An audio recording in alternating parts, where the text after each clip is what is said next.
of Whitworth University. Out to Eaglesmith, 2 ball or 3. Give it 3. It's stolen away by Watts. He'll take it up and lay it up and down, and Watts extends the lead.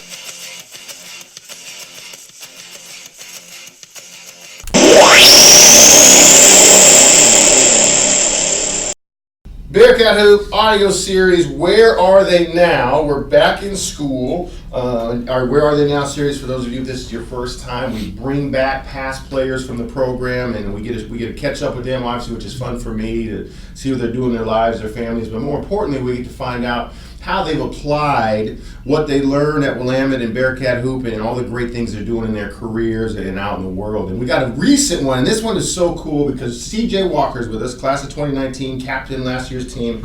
And CJ had an amazing summer job, and he's still got 1 year left at Atkinson Business School of Management. But I wanted to get him on because we were catching up in the office, and he just had so many cool things that were coming out of his mouth about what he did. I was like, stop it. No more. You're ruining the content. We're going to get you on the mic. So, Steve, how are you, sir? Doing great, man. Doing good. So give us the background. So you get done playing, okay? So all of you remember CJ, number 32, running around for us the last 4 years. But then, so you graduate, real world hits, but you and Jordan were kind of already unique in the 3-2 setup. Kind of give us what did your year look like last year, as a senior player, but already a grad student, and then kind of lead us into looking for this opportunity that you took advantage of. Yeah, so it was definitely busy. Starting the year off, you got practices, workouts, and then you also got classes. The class schedule at the business school is definitely a little bit more demanding. Is there more of them, more classes compared to your undergrad, or is it yes. like the schedule? Details on that. Yeah, there are more classes. I know for undergrad, I was taking 4 classes, and that was a full class load. But for the graduate school, I was taking 5 classes along with labs also for the first year for all the core classes. So just going back and forth from practice to classes, it was a little bit more demanding, but I think all of the years of playing sports, especially with you kind of pushing the time management stuff and really getting your stuff together between basketball and classes really helped a lot. And were you, I'm trying to remember CJ the freshman. It's such a different human. You're a grown man now that's totally competent and in the life. How did you keep that schedule? Are you a Google Calendar guy? Are you a personal planner guy? Guys are different. We always talk about your method of, but it can't just be, it's in my brain, I'm fine, coach. I won't forget that paper. How did you do? What was your time management tool? I think it was a little bit both of Google Calendar and like a written planner. I think I use a written planner more for like assignments for classes, but definitely Google Calendar for basketball stuff. I know you put stuff on our calendar all the time, so from freshman year, I definitely got acclimated to using Google Calendar. So Google Calendar for all the basketball stuff, and I would also put meetings with for the graduate school. We had a lot of meetings outside of class with different study groups, with different project groups, and along with that, doing putting interviews with other professionals out in the world on my Google Calendar too. I spent a lot of time networking with people in that year. And I want to get to that because that was something you really grasped onto that I was impressed with. What is a lab in a business school? Because I think people hear lab in college, like, it's a science lab, or you're dissecting rats. Yeah. What is it in business school? Okay, so one lab we had was a data analysis lab. So we had a data analysis class, but there's only so much you can learn with reading the books and doing equations on the board, especially when you're going with very large data coding methods. You kind of have to go onto the laptop, go into these statistical programming programs and really do some problems, get some big data sets and really crunch the numbers. So that was what our data analysis lab consisted of, was using Systat, MyStat. Our teacher would give us these huge data sets pertaining to different businesses, different industries, and just crunching numbers, putting in code. So see, he's saying all these words. That's why he's going to get an MBA, and I have an MAT. Because what he just said makes no sense to me, but I love it.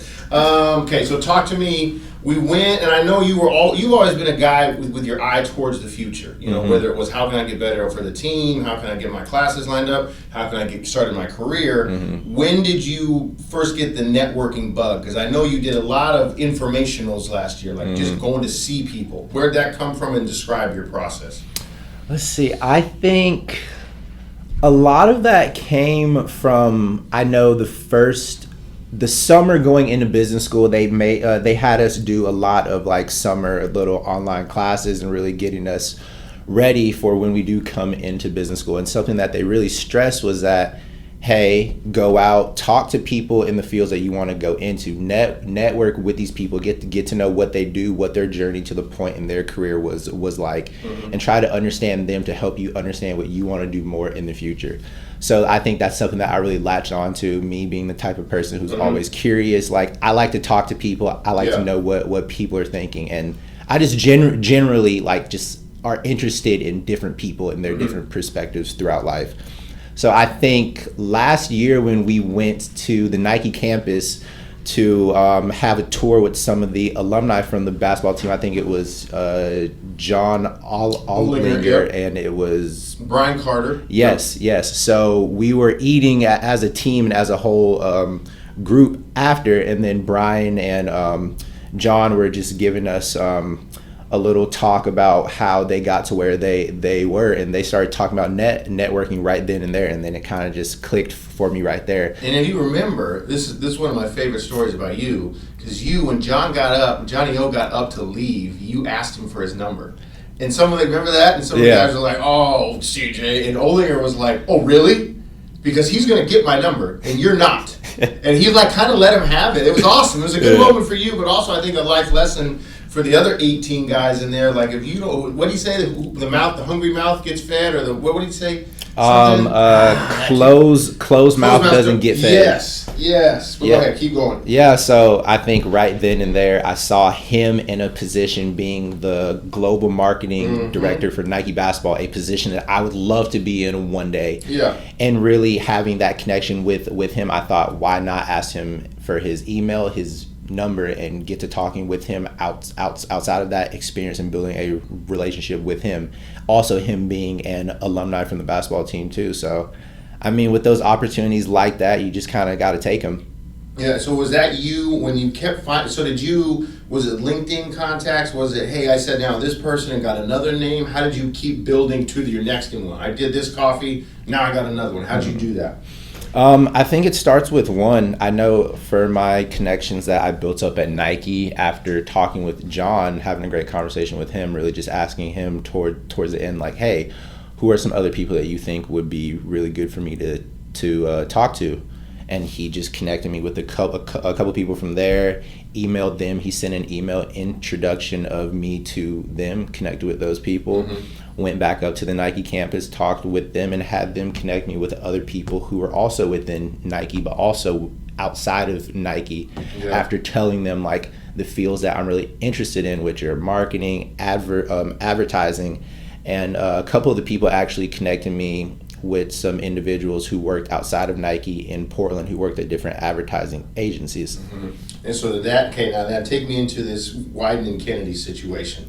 You graduate, you still got another year, so you got like a summer. And a lot of people and it's not wrong. A lot of people are like, oh, I graduated, I'm going on a trip, or I'm going to go be 22, 21, and you kind of went to work. Yeah.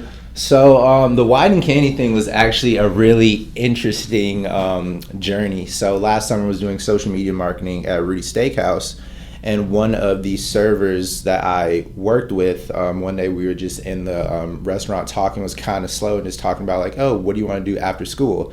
And then I just went on about, I want to do marketing, advertising, and then I brought up Wieden and Kennedy. And the crazy thing was that she said her best friend worked at Wieden and Kennedy.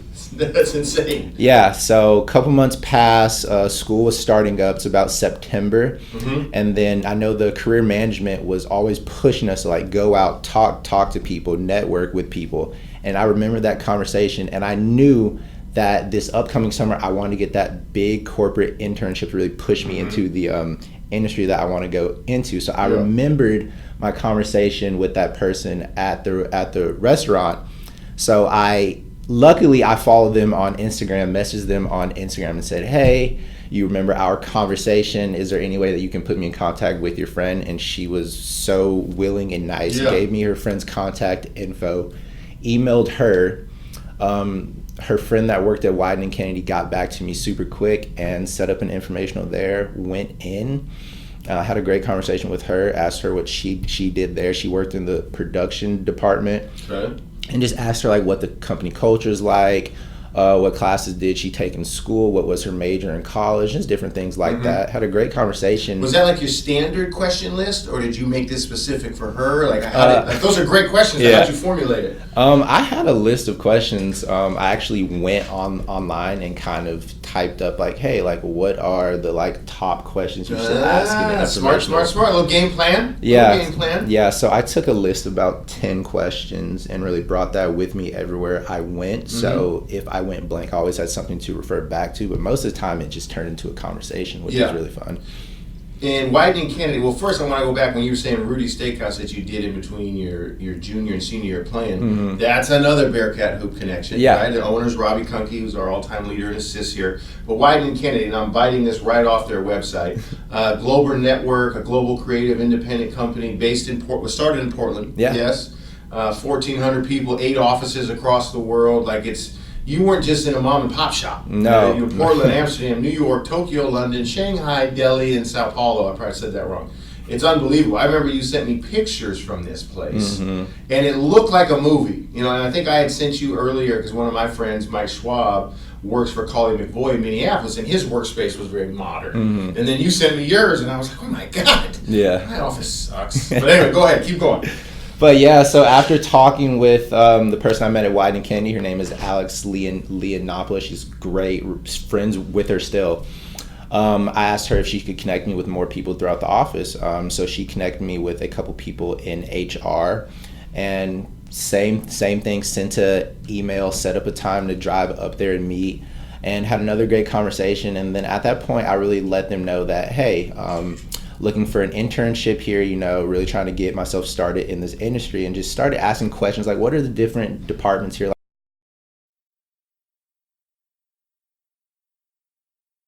They have strategy, they have comms planning, they have media, and just a lot of different things, and really me trying to figure out like, where do I think I fit best?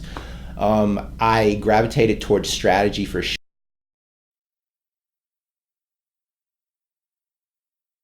In the strategy department, I'd love to know more about that. So a couple weeks passed,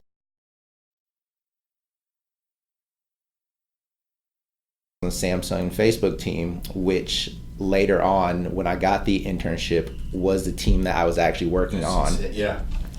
So connected with her, had another great conversation, asked her about strategy, and she gave me her rundown of how she got to where she was. And then after that, she connected me with her boss, who was my supervisor for this summer, Tom Sahardo, a great guy. We're still friends now. Anything that I need, any questions I have, always willing to answer them. So I see him as somewhat of a mentor now for me, which is really, really cool. I think, and that was a conversation that I think Johnny O and Gil brought up to the team. Mentor versus, what was the other side? A mentor that you kind of confide in and you can help guide you, but also advocates. Was it advocates or somebody that pushes your name forward? So that, just finding either side of that is amazing. Yeah, mentors and advocates are great, and I think I did a good job of gaining both of those throughout the summer at Wieden and Kennedy. Was that like an organic relationship developed? Or was that, it was like strategic, oh, this is the guy? Or was it just like, because we work so well together? I think for me, being in a role as an intern, it was a little bit more strategic because I knew I only had a set time there, so I wanted to connect with those people who I wanted to be in the future or be in that position in the future. And I think from there it became an organic relationship because really just talking to those people, there's so many interesting, amazing, intelligent, insightful people in that office. It was amazing. So every conversation, every coffee chat I had, I was kind of just in awe, just listening to what everyone had to say and just trying to soak it all in. Give us your day-to-day, like what did it look like, your commute, getting there, and then, overview of your responsibilities as an intern. Yeah, so my day-to-day, it was really nice because I was actually driving from Salem to Portland, which is about a 45-minute to an hour drive.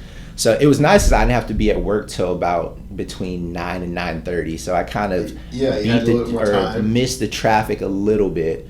So got there, start off the day. We have a red zone, just kind of what's the rundown for the different accounts that we're working on, what are the things that we need to get done for the day. Based off that, we would kind of go into the day and doing the things that we need to do. There were a lot of meetings. I would say probably about 40, maybe 50% of my day was in meetings with the clients. Really? Yeah. So give me the setting for that, because obviously as a player we have film meetings and team meetings, school and every class is kind of a meeting. But give me what does a marketing meeting look like? Yeah. So in a conference room, it's probably, I would say on average would be about 3 to 7 or 8 people. Okay. Depending on who's needed to be in the meeting. A lot of phone call meetings. Our clients were in different places, California, New York. Some were in different countries, so the meeting times would be a little bit different. But yeah, just going over creative ideas that we were producing for that given client. Just doing reviews on that, seeing what they like, what they don't like, and things that we can tweak for the ideas that were coming up in the works. Is there a lot of tech in that meeting besides the phone call? Or are you on laptops or people on notebooks? Does it depend on the age? Oh yeah, everyone's on laptops. We'll probably have the slideshow open. We'll have different documents open. If we're making edits to things, we would usually make live edits right there, and everyone can see it. Was it tech you were pretty familiar with? Did you have to learn on the job? I would say for me, they gave everyone in the office has Apple laptops, so they gave everyone an Apple laptop, including me when I started. And I'm a PC guy growing up, so I had never learned how to use a Mac ever. Are you converted now? Not converted, but but I know how to use both. Okay, yes. There you go. That's My, probably a good skill. Yeah, definitely. But for tech, not really. Just phone calls. We have it casted up on the TV screen in the conference room. You mentioned emails a lot, and I hear a lot from younger players. Like, I don't check email. I don't. And I've always tried to argue, like, when you work, you're gonna have to check email. But go ahead, you speak to it. Oh, emails. I'll probably get like somewhere around 50 emails a day, and you got to check them all because you got to stay up to date with what's going on. Like when you get into the business world, when you get into the working world, like if you don't check your emails, you're going to be completely lost. So I'm constantly checking my email, making sure I'm up to date with everything. There's sometimes where it's just like a all agency or all office wide email and someone's just saying something funny, but you got to pay attention to your emails for sure. So when you're in college, I'm going to steal that bite and I'm going to replay it for all the people, your former teammates and the new freshmen. I'm going to replay exactly what you said. Give me something that people probably don't. Just give me unique things that you were like, I didn't know this existed. Even with your informationals and your interest in the field and your background, having a year of grad school in business, what was something you're like, wow, I can't believe this is what they do day to day. This is amazing. I would say, are you talking about in the office that I was Could be the office culture, could be the people culture, like just like I didn't expect this is awesome. Yeah, I would say the creatives that I worked with, their job is awesome and probably very stressful and demanding at times, but the fact that we come to them with a brief and saying this is the problem the client's having, and what us as strategists do is we try to synthesize down that problem, see what the actual problem of the business that we're working with is, and finding that core thought of a campaign, of a commercial, and really synthesizing down that core thought that is going to be in the center of a whole campaign. And after we create that and we brief the creative teams, they kind of have to go and say, okay, how can we blow this out and make this into something? And the fact that is a job, just sitting and just creating ideas 24/7 and just saying like, hey, I just thought of something, let's do this. I think that's just crazy. That's a job. For me, it's awesome. trying to picture that as like an org chart. So for you in the position you would like to get to, not in what you did, but so there is a division of we created the thought, and then there's another team that's got to make it real. Okay. And then they might do that in print, digital, commercial, it could audio. be anything. It could be a social media campaign. It could be a TV spot, commercial, like you see on the Super Bowl. It could be an interactive campaign to where you go somewhere and it's like an activation at, say, like the NBA Finals Game 7. Yeah, I mean, I think the way that marketing and advertising is moving towards now is like anything can be advertisement. I mean, yeah. What are, and I know you signed some NDAs, so I don't want you to get in trouble. Can you name some of the people they work with, Wieden and Kennedy work with, or you were exposed to? Is that okay to do? Oh yeah, totally. Yeah, so the accounts that I worked on were Samsung and Facebook, which are some just of small the companies. Yeah, I think something that I was really lucky is that I got to work on two of the biggest and most well-known brands in the world. Besides Samsung and Facebook, we have Nike, who was kind of Wieden and Kennedy's first client and really grew with Nike and helped them become the Nike that they are today. So that, I mean, being in a building with a brand like Nike's been awesome. We have Coca-Cola. Let's see, who else do we have? I'm blanking. Who else? The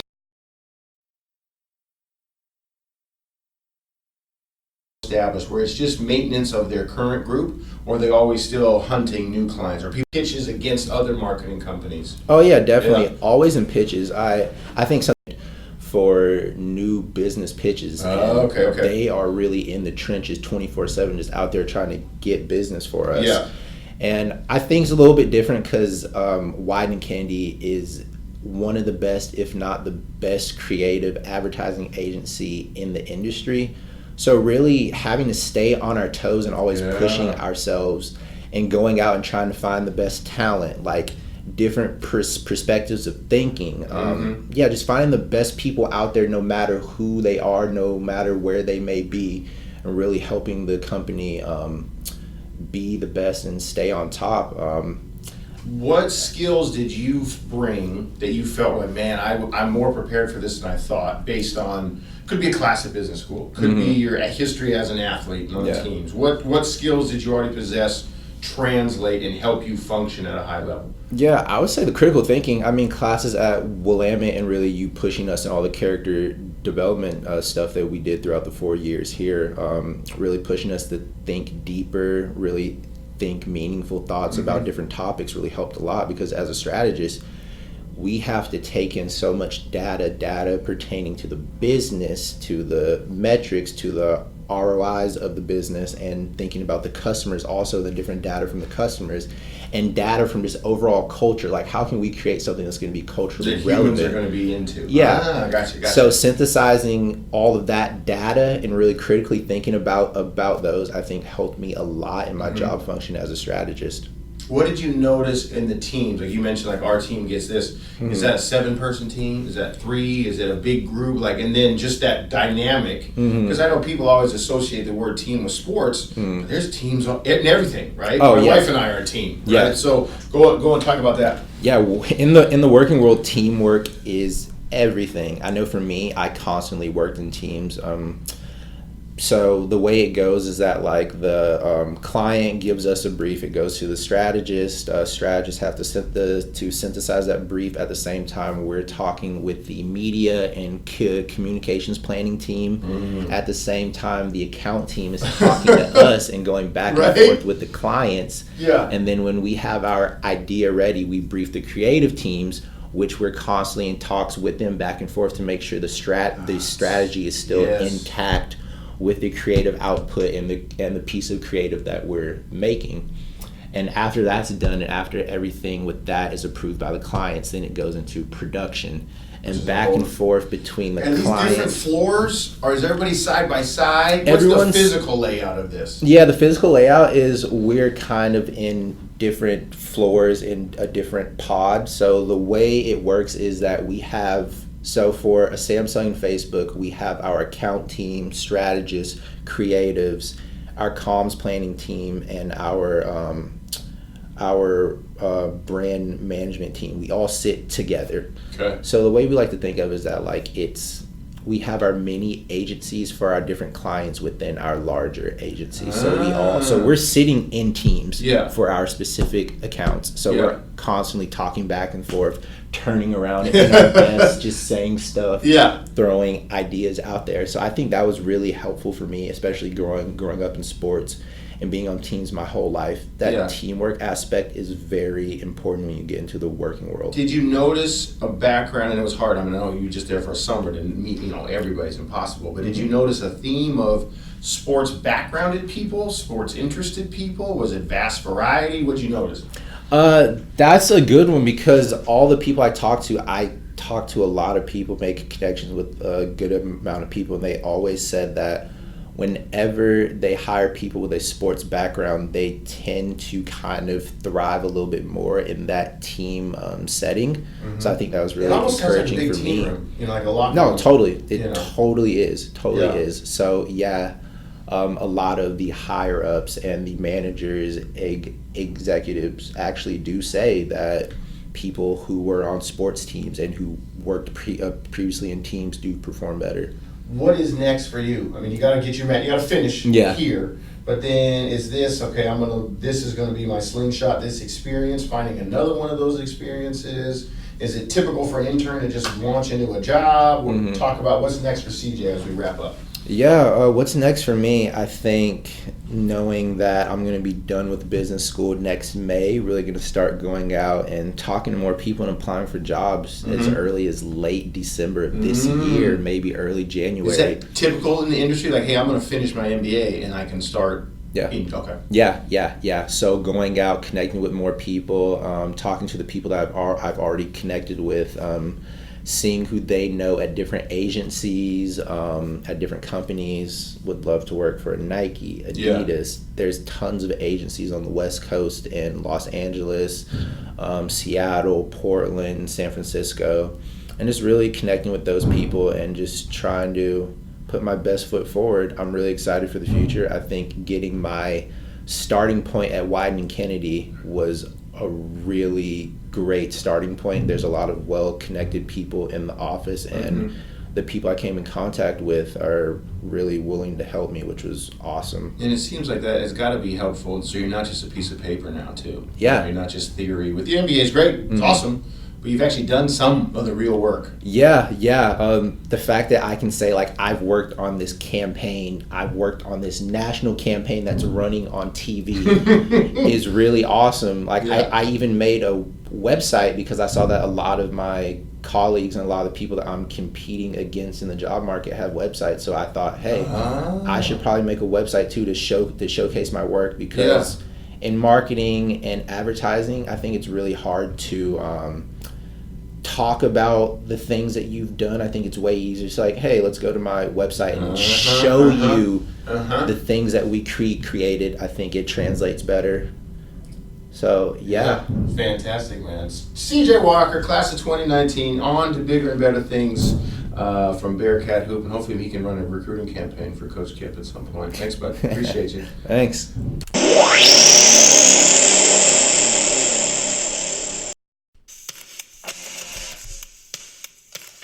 Drive and dribble, watch, double clutches, left side Barber for three. Here's Sutton, great move to the hoop, spun, and he just schooled his defender.